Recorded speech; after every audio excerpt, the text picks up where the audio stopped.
नमस्कार दोस्तों, स्वागत है आप सभी का आपके अपना YouTube चैनल रेनबो कैंपस में। आज हम लोगों का त्रिकोणमिति का चौथा क्लास है, जिसमें थर्ड क्लास में हम लोग कोण के बारे में, कोण के संपूरक अपूरक कोण डिस्कस कर चुके हैं। आज कोण के विचार से त्रिभुज का भेद डिस्कस करने वाले हैं। कृपया आप लोग अच्छी तरीका से देखिएगा। लिखे हैं कोण के विचार से त्रिभुज के भेद। तो ये हम लोग तीन डिस्कस करने वाले हैं। पहला है समकोण त्रिभुज, राइट एंगल ट्रायंगल। तो समकोण त्रिभुज, इसका डिफिनेशन लिखे हैं, वह त्रिभुज जिसका एक कोण 90 डिग्री हो। ये वह त्रिभुज जिसका एक कोण समकोण हो, उसे समकोण त्रिभुज कहते हैं। समकोण बताए थे बिल्कुल एक की तरह जैसा रहेगा, है तो बिल्कुल यह देखिए समकोण त्रिभुज, यहाँ इस प्रकार समकोण त्रिभुज रहेगा। यहाँ क्या बनेगा 90 डिग्री, है ना 90 डिग्री। इसको मान लेते हैं बिंदु ए, इसको मान लेते हैं बी, इसको मान लेते हैं सी।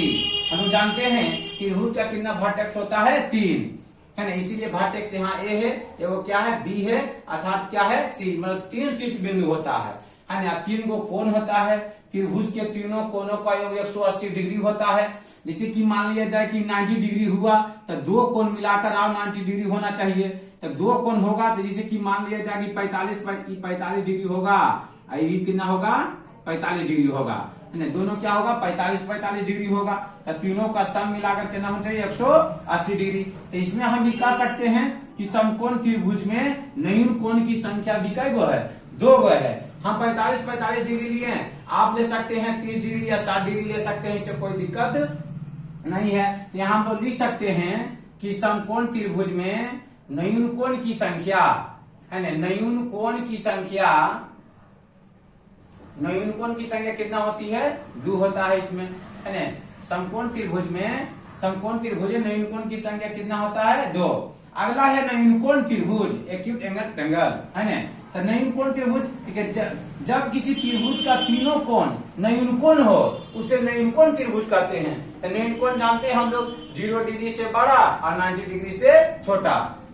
तो जैसे कि मान लिया जाए कि हम एक त्रिभुज लिए हैं, जैसे कि मान लिया जाए कि 70 डिग्री है, आई है 50 डिग्री है, आई क्या है 60 डिग्री है ना। तो तीनों मिलाकर 180 डिग्री होना चाहिए। ये 50 डिग्री है, इसको जोड़ेंगे तो सब, इसको तीनों को जोड़ेंगे तो 180 डिग्री होना चाहिए। तो देखिए न्यून कोण है कि नहीं, सब 90 डिग्री से छोटा है। ये दोनों को ऐड करेंगे तो मान लिया जाए कि इसको ऐड करेंगे तो कितना डिग्री होगा 70 और 30 कितना हो जाएगा इसमें, 70 और 50 कितना होगा 70 पर 30 और 20 कितना होगा 120, और 120 और 60 कितना हो जाएगा 180। तो तीनों त्रिभुज के तीनों कोणों का योग कितना होता है 180 डिग्री। 180 डिग्री होना चाहिए।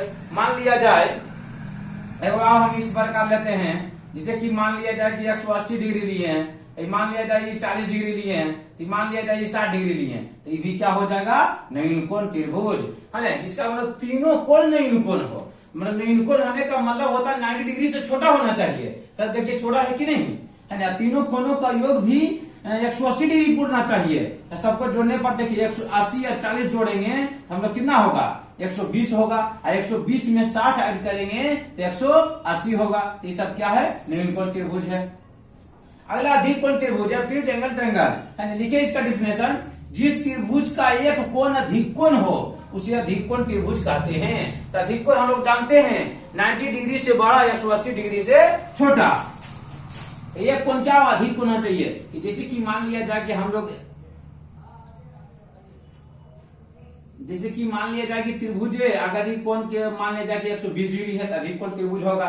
मान लिया जाए कि एक और लिए त्रिभुज, जिसे इस प्रकार कि मान लिया जाए कि यह कोण क्या है 135 डिग्री है, 135 डिग्री है, तो सब क्या है अधिक कोण त्रिभुज होगा, है ना। अधिक कोण त्रिभुज लिखा है ना, कि जिस त्रिभुज का एक कोण अधिक कोण हो उसे अधिक कोण त्रिभुज कहते हैं। तो अधिक कोण होने का मतलब क्या 90 डिग्री से बड़ा होना चाहिए, 180 डिग्री से छोटा होना चाहिए। तो देखिए 120 डिग्री है, 135 डिग्री है, सब क्या होगा अधिक कोण त्रिभुज। अब आप लोग पढ़ेंगे भुजा के आधार पर त्रिभुज का प्रकार, समबाहु त्रिभुज। तो समबाहु त्रिभुज किसको कहते हैं, जिसकी तीनों भुजा बराबर हो, है ना, जिसकी तीनों भुजा बराबर हो। अगर तीनों भुजा बराबर होने का मतलब है कि अगर 5 सेंटीमीटर है तो भी 5 सेंटीमीटर होगा, ये भी 5 सेंटीमीटर होगा। अगला है समद्विबाहु त्रिभुज। तो समद्विबाहु त्रिभुज जिसकी 2 भुजा बराबर हो, है ना, जिसकी 2 भुजा बराबर हो उसे समद्विबाहु त्रिभुज कहते हैं। है ना, बराबर दो भुजा बराबर में मान लीजिए कि अगर ये 6 सेंटीमीटर है तो ये 6 सेंटीमीटर होगा, है ना, मान लेते 4 सेंटीमीटर, जिसकी दो भुजा बराबर हो समबाहु त्रिभुज कहलाता है। अगला है विषमबाहु त्रिभुज। समबाहु त्रिभुज को इंग्लिश से बोलते हैं इक्विलेटरल ट्रायंगल, और समद्विबाहु त्रिभुज को बोलते हैं आइसोसेलेस ट्रायंगल, और विषमबाहु त्रिभुज को बोलते हैं स्केलेन ट्रायंगल, है ना। विषमबाहु त्रिभुज जिसकी तीनों भुजा समान हो, है ना, जिसकी तीनों भुजा बराबर नहीं हो, मतलब असमान हो, जैसे कि मान लिया जाए कि इस प्रकार है ना, विषमबाहु त्रिभुज का मतलब क्या हुआ, जिसकी तीनों भुजा बराबर हो, जैसे ये 3 है, ये 4 है, क्या है 5 है, तो तीनों भुजा मतलब असमान होगा, मतलब तीनों भुजा बराबर नहीं होगा, है ना। तो है ना, तो क्या बोले हम लोग, समबाहु त्रिभुज जिसकी तीनों भुजा बराबर हो समबाहु त्रिभुज, जिसकी दो भुजा बराबर हो समद्विबाहु त्रिभुज, जिसकी तीनों भुजा मतलब बराबर नहीं हो, मतलब असमान हो, उसे क्या कहते हैं, विषमबाहु त्रिभुज। अब आप लोग को स्क्वायर रूट निकालने को मिलेगा।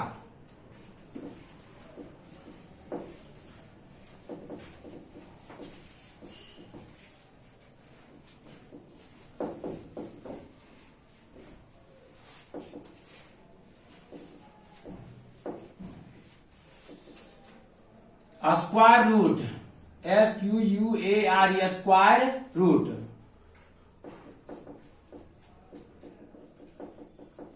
है ना, इसको वर्गमूल बोला जाता है हिंदी में।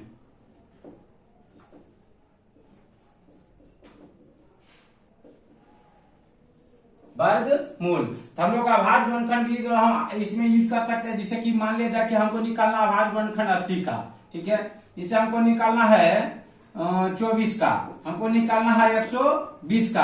आभाज्य गुणनखंड निकालने, आभाज्य गुणनखंड विधि द्वारा हम लोग वर्गमूल निकाल सकते हैं। वर्गमूल में दो को में जोड़ा लगता है, तो 80 का हम लोग के आभाज्य गुणनखंड तोड़ेंगे, जिसे इस प्रकार 80 को तोड़ेंगे, जिसे 2 से लगाए कितना होगा 40, फिर 2 से लगाए कितना इसमें 20, फिर 2 से लगाए कितना हो जाएगा 10, फिर 2 से लगाए कितना हो जाएगा 5। इसमें लिखेंगे इस प्रकार, 1 2 3 4, 2 गुना 2 गुना 2 गुना 2, है ना, 4 को लिखेंगे, गुना क्या है 5, जिसे यहाँ वर्गमूल में कितना लगता है 2 गुना लगता है जोड़ा, यहाँ 2 गो में लगा, यहाँ भी लगा 2 में, 2 गो में 1 निकलता है ना। वर्गमूल में अगर जोड़ा लगता है 2 गो में क्या होता है निकल जाता है, यहाँ 2 निकला, 2 निकलेगा, यहाँ रूट में गुना क्या हो जाएगा 5 अंदर में रहेगा, इसका हो गया स्क्वायर रूट, मतलब वर्गमूल कितना हुआ 4 रूट 5। आगे 24 को निकालना है, तो 24 को इसी प्रकार हम लोग फैक्टर तोड़ेंगे, है ना, 24 को 2 से लगाएंगे 12 दूना 24, फिर 2 से लगाएंगे 14 दूनी 12, फिर 2 से लगाएंगे 3 दूना 6। तो इसी प्रकार हम लोग 24 की तरह यहाँ 24 को लिखेंगे, 24 को हम निकाल सकते हैं स्क्वायर रूट, कितना लिखेंगे बोलो 2 गुना 2 गुना 2 गुना 3, तो यहाँ 2 में जोड़ा लगेगा, इसको हम 24 को लिख सकते हैं 2 रूट 6 होगा। अब हम लोग जैसे कि मान लिया जाए कि 120 को निकालेंगे, है ना, तो 120 का हम लोग फैक्टर तोड़ेंगे पहले, फैक्टर तोड़ेंगे 120 का इस प्रकार, जिसे 2 से निकालेंगे गुणनखंड तोड़ के, आभाज्य गुणनखंड तोड़ेंगे, वहां लिखेंगे, जानते हैं कि वर्गमूल में हमेशा 2 में जोड़ा लगता है, उसको तोड़ के यहाँ लिख देंगे, यहाँ क्या हो जाएगा 60, फिर 2 से लगाए कितना हो जाएगा 30, फिर 2 से लगाए कितना हो जाएगा 15 दूना 30, फिर 30 से लगाए 5 दिया 15, यहाँ लिखेंगे उसी प्रकार भी रूट में कितना 2 को 3 है, 2 गुना 2 गुना 2, और गुना क्या हो जाएगा 3, गुना क्या हो जाएगा 5। यहाँ अरे वर्गमूल में कितना जोड़ लगता है 2 गो में, यहाँ 2 यहाँ सेम है ना, आओ तो नहीं है, इसको लिख सकते हैं 2 रूट आओ 3 दूना 6, 6 5 30, इसको लिख सकते हैं 2 रूट 30, है ना। इस प्रकार हम लोग वर्गमूल निकाल सकते हैं। स्क्वायर रूट आया, आगे 1 से 30 तक आपको वर्ग, है ना, अर्थात स्क्वायर आपको याद करना होगा, त्रिकोणमिति में बहुत यूजफुल है, बहुत बार बार आएगा स्क्वायर, इतना का स्क्वायर, 4 का स्क्वायर, 3 का स्क्वायर, 5 का स्क्वायर, है ना, 10 का स्क्वायर, इस प्रकार का स्क्वायर आएगा, है ना। ये बहुत इंपॉर्टेंट है, मिनिमम 1 से 30 तक आप लोग याद रखिए। SQL स्क्वायर, है ना, इसको हिंदी में बोला जाता है वर्ग पावर 2, जिसे हमको लिखना 1 का स्क्वायर, इसको क्या लिख 2 बार लिखेंगे, 1 का स्क्वायर कितना होगा 1, उसी प्रकार है 2 का स्क्वायर, तो 2 गुना 2 किसका स्क्वायर, 2 का स्क्वायर कितना हो गया 4, उसी प्रकार हम लोग तीन का स्क्वायर लिखेंगे, 3 का स्क्वायर कितना होता है 9। उसी प्रकार 4 का स्क्वायर जानते हैं हम लोग कितना होता है 16। 2 बार गुना करके मल्टीप्लाई कर देंगे। जिनको नहीं याद है वो ये मतलब लिख लीजिए 1 से 30 तक मिनिमम याद कर लीजिए आप सभी लोग, है ना। तो यहाँ 5 का स्क्वायर क्या होता है 25। 6 आगे 6 का स्क्वायर क्या होता है 36। आगे 7 का स्क्वायर कितना होता है 49। आगे 8 का स्क्वायर कितना होता है 64। आगे 9 का स्क्वायर हम लोग बोले कितना हो जाएगा 81, है ना। 10 का स्क्वायर कितना होता है 100, है ना। 11 का स्क्वायर कितना होता है 121, है ना। और 12 का स्क्वायर होता है 144। 13 का स्क्वायर होता है 169। 14 का स्क्वायर होता है 196। 15 का स्क्वायर होता है 225।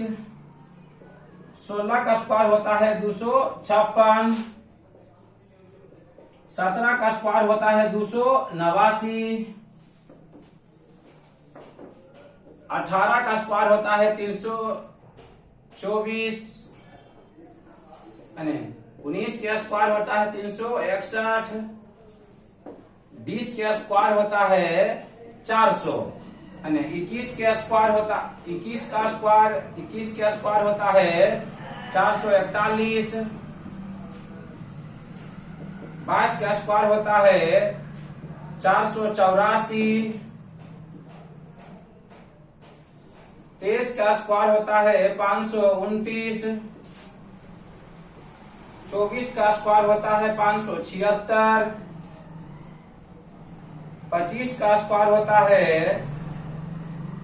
25 का स्क्वायर होता है 625। 26 का स्क्वायर होता है 676। 27 का स्क्वायर होता है 729। 729 आगे है।